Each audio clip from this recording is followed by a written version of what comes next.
ምክንያቱም እኔ አይቻለሁ፣ እኔ ራሱ ደንግጫለሁ። ከሬሳ ሳጥን ጋር ያለው ላይ እዚህ ላይ አለ መኝታ ክፍል ውስጥ የሬሳ ሳጥን አለ። እንደዛ ብላ አውርታናለች። ያ የሬሳ ሳጥን እሱ ላይ አእምሮ ላይ ሆነ እንድታውቁ ስለመፈለግ ነው። የሜርሲ መታገት ሚኪ ከእስር ቤት እንዲያወጣ እዛው ጉዳዩን ለማጉላላት ሲሞክሩ የነበሩበት ዋነኛ መንስኤ ዋነኛው ምክንያት ምን እንደሆነና ሚኪ በዚህ ልክ ስለ እህቱም እየተነገረው ከእህቴ ይልቅ ለዚህ ሰውዬ በሚል እንግዲህ ሚስጥሩን ደብቆ የሚያስደስት ነገርም አለው፣ የሚያስደነግጥም ነገር አለው። ነገር እንዴት ሙሉ ነበር የሷ ነበር ይበልጡን ደግሞ ሴት ልጅ ሆና እንደዚህ በመሆኗ በጣም አስጨንቆኝ ምስቲ ቆይ ገዳም ሂጅ እግዚአብሔር ቢረዳኝ ጸሎቴን እያደረግኩ ልጆቼን ነገር መልካሙን ነገር አሰማኝ ስል እግዚአብሔር ይመስገን ሚኪዬን ሰምቻለሁ። እግዚአብሔር ደግሞ ረድቶኝ የሜርሲን ደግሞ አይኗን ለማየት ያብቃኝ። ኦልሬዲ እኮ በቃ አውቀነዋል። ትንፋሿ ያለበትን ያለችበትን እንደው ትንሽ እንኳን እንደርስበታለን መለሳችን አይቀርም። የት እንዳለች ማወቃችን አይቀርም፣ ማግኘታችን አይቀርም። ግን ዋነኛ መንስኤው ማወቃችን ነው። ኦልሬዲ ከሚኪ ጋር ማውርተናል። ያለም አይቼዋለሁ። እኔም አሁን ስለዚህ ሰውዬ ማንነት መግለጽ አልፈልግም። በአሁኑ ሰዓት ላይ እገሌ ነው ብዬ መናገር አልፈልግም። ምክንያቱም ሰውዬውን ያስቀመጥበት ቦታ ድረስ ሄጄ ሚኪ እንዳየው አድርጎኛል። አይቼዋለሁ ማንነቱን፣ ስለሱም በተወሰነ መልኩ አውቄያለሁ። ስለዚህ ሚኪም ደግሞ ዛሬ በደንብ መናገር ይኖርበታል ብዬ ስለማምን እንግዲህ ከሚኪ ጋር ቁጭ ብለን የምንወያይ የምናወራበት ይሆናል ማለት ነው።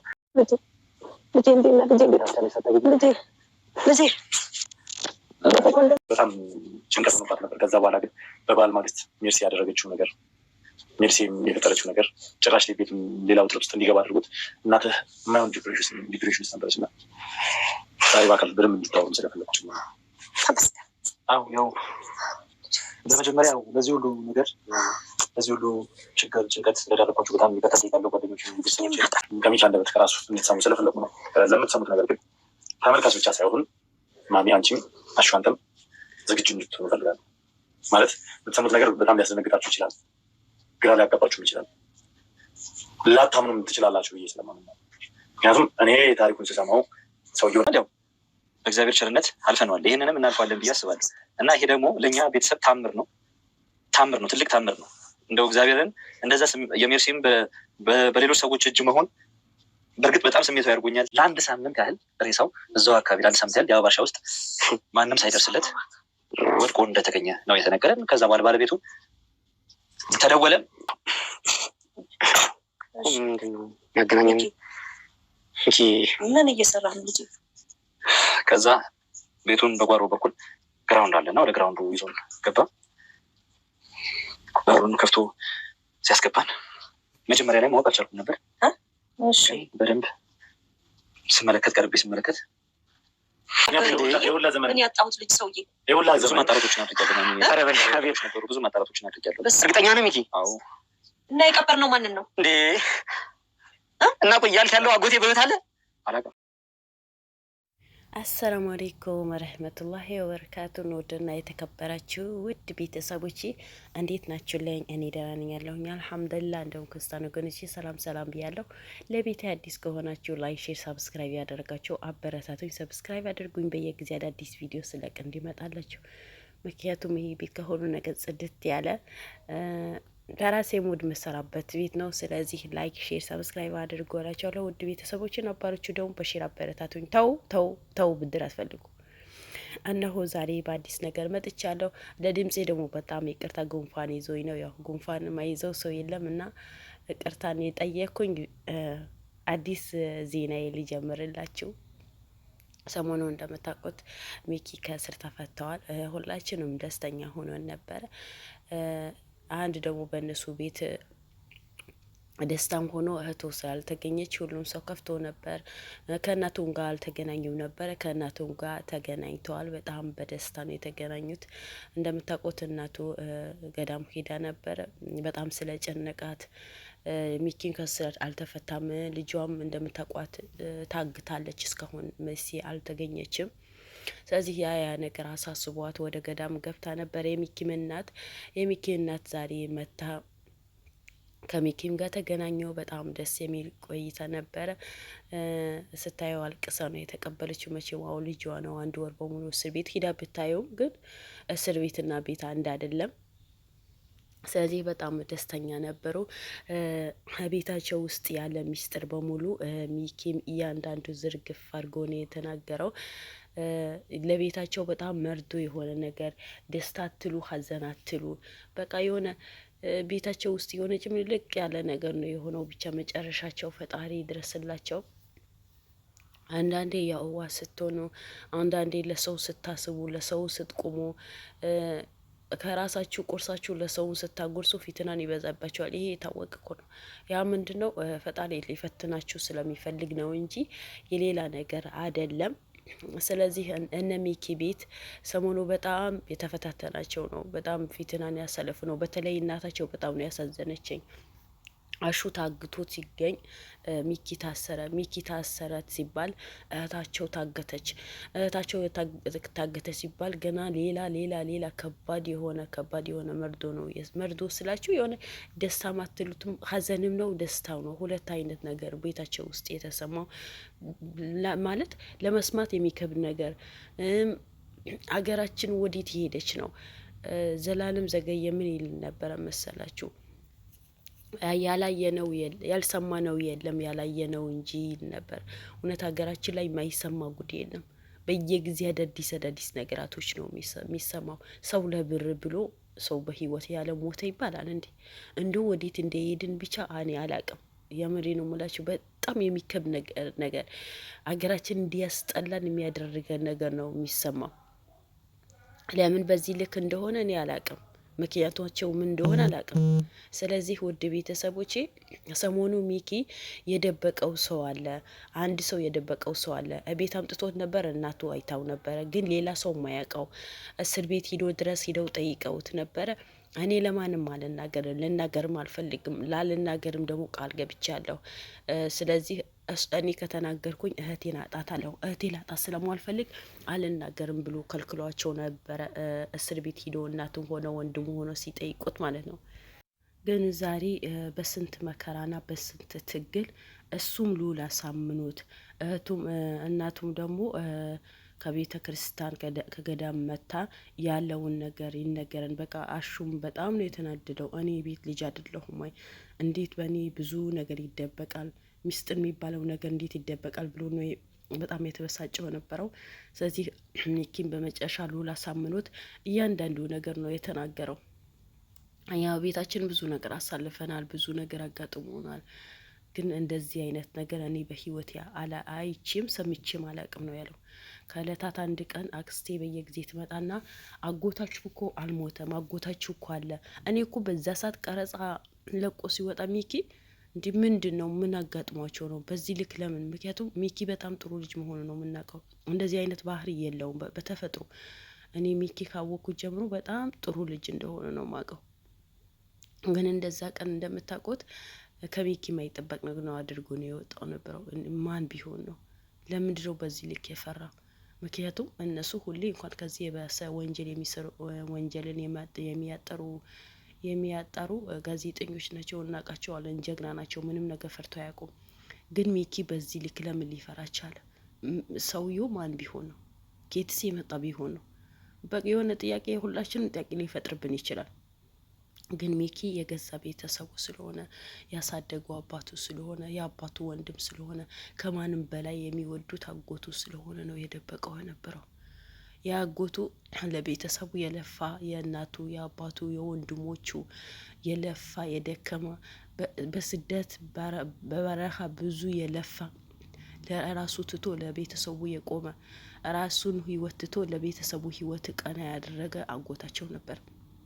ከእለታት አንድ ቀን እናቱ ታማ ተልወግ ድረስ ተብሎ በየጊዜና ግባ አገር ገብተህ ያለውን ነገር ከኛ ጋር ኖር፣ ትዳርህም ያዘርህን እንፈልጋለን ብሎ ቤተሰቡን ሲለምኑት እምቢ ብሎ የኖረ ከእለታት አንድ ቀን እናታቸው የሚኪ አያት ስታመም ነው እሱ ወደ አገር የገባው ነበረው። ከዛ በኋላ አያታቸው ሞተች፣ እሱም ወደ ትዳር ውስጥ ገባ። እና በሙያው በጣም ጎበዝ ነው፣ በጣም ታታሪ ነው፣ ከሰው ጋር ይግባባል፣ በጣም ባለሙያ ነው ያሉት። ከዛ ከእለታት አንድ ቀን ይታመማል። ምን ይላል ግን የሆነ ቦታ ከአዲስ አበባ ወጣ ያለ ቦታ ስራ ለመስራት በሄደበት ሞቶ ተገኝተዋል ተብሎ ነው መርዶ የተነገራቸው። በቅድሚያ ሚስቱ ሄደች፣ አስክሬኑ ጭና መጣች፣ ተቀበረ። በቃ ሀላስ ማለት ሚስቱ ናት፣ አመነዋት። አስክሬኑ ከፍቶ አላየው ምናምን እና አክስት የሚኪ አክስት እኔ ሁሌ ስለዚህ አክስታቸው ትመጣና ሚኪ እንዲህ በሁሌም ህልማ ያለው አጎትህ አልሞተም፣ ወንድሜ አልሞተም አለው እኮ አጣራ። እኔ ብዙ ነገር ያየሁኝ ነው። ወንድሜ እንዳልሞት አውቃለሁ። ቤቱን ለመቅማት ስትል ነው ሚስቱ እንደዚህ ነገር አደረገችው ብላ በየጊዜ ስትናገር እነ ሚኪ ሊሰሟት አልፈለጉም። እንዴት እንደዚህ ነገር ታደርጋለች? ሚስቱ አይደለችም እንዴ? በምንም ተአምር እንደዛ ነገር አታደርግም። ተው፣ ተከታተሉ፣ አጎታችሁ ፈልጉ። እናንተ የብዙ ሰው ህይወት ያቀናችሁ ነው፣ የብዙ ሰው ህይወት ፈልጋችሁ ያወጣችሁ ነው።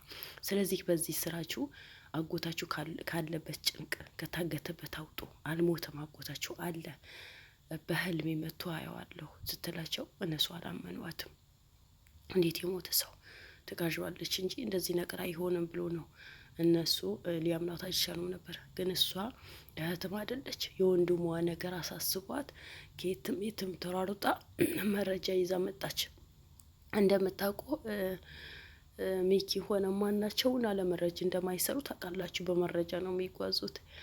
ከዛ ያ መረጃ ያ ደብዳቤ ይዛ ከመጣች በኋላ ሚኪ ማን ነው እንዴት ነው ብሎ ለማናቸውም ሳይ በጣም ይቅርታ ግን ጉንፋኑ ያስቸገረኝ ነው ውድ ቤተሰቦቼ። እንዴት ሊሆን ቻለ ብሎ ሚኪ ለማንም ለቤተሰብ ለእናቱ ለወንድሙ እነ ልዑልም ሳይነግራቸው ቀጥታ ወደዛ ሂዶ የሆነ ስራ እንደሚሰራ ሆኖ ከዛ ሰፈር ሰዎች ተዋወቃቸው። እዛ ቤት ደግሞ የተቀጠረ ዘበኛም ተዋወቀው ምን እንደሆነ እያንዳንዱ ነገር ሊያውቅ ፈለገ። እዛ ቤት ውስጥ አንድ የተደበቀ ሰው የታገተ ሰው እንዳለ ተነገረው። ማን እንደሚሆን ምናምን አጠያየቀ። ከዘበኛው ጋር በቃ ፒስ ሆንን አለ። ብዙ ነገር አየን። ከዛ በቀጥታ አንድ ቀን ከሱ ጋር ተከትዬው ገባኛል። ተከትዬው ስገባ ከቤት የሚወጣልኝ ምናምን ስል ሽጉጥ መዘዝኩበት። ብዙ ጓደኞችም ጠርቼ አምጥቼ ነበር አለ። ከዛ ግራውንድ ውስጥ ነው ይዞን የገባው አለ። ግራውንድ ውስጥ አያችሁት፣ በገዛ ቤቱ ግራውንድ ውስጥ ተሰርቶለት ግራውንድ ውስጥ ነው የተደበቀው። ዘበኛው ይወጣል፣ ምሳ ይበላል። አንድ ሌላ ምሳ ደግሞ ቴካዊ አድርጎ ይገባል አለ። ቁርስም እንደዛ፣ አራትም እንደዛ። እንዴ ይሄ ሰውዬው ለምን እንደው በቀን 6 ጊዜ የሚበላው ምን አይነት ምን እንዴት ቢሆኑ በጣም ጥርጣሬ ውስጥ ገብቼ ነበር አለ። እኔም ስራ የሰራሁኝ አልፎ አልፎ አዲስ አበባ እመጣለሁ፣ አልፎ አልፎ እዛ 3 ቀን እቆያለሁ፣ ትቼ አዲስ አበባ እመጣለሁ። ማንም ሊጠራጠረኝ ስለማልፈልግ አለ። ከዛ በመጨረሻ ይሄን ዘዴ ተጠቅሜ ፒስ ጓደኛ ሆንኩኝ። ገባን። ያየሁት ማመን አቃተኝ። ሸብተዋል፣ ጸጉር በጸጉር ሆነዋል። ተራሱ የአስክሬን ሻንጣ ምንድነው ሳጥና ያደረጉለት አለ።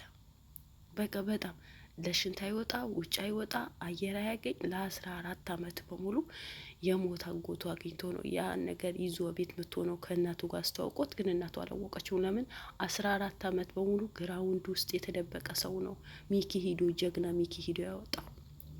ለገዛ አጎቱ ስለሆነ እኮ ነው ያልተናገረው። እህቴ እንኳንም ታገተች ነው ያለው። እህቴ ባታገት ኖሮ አጎቴ አይገኝም ነበረ ነው ወይስ ምንድን ነው ያለው ነበረው?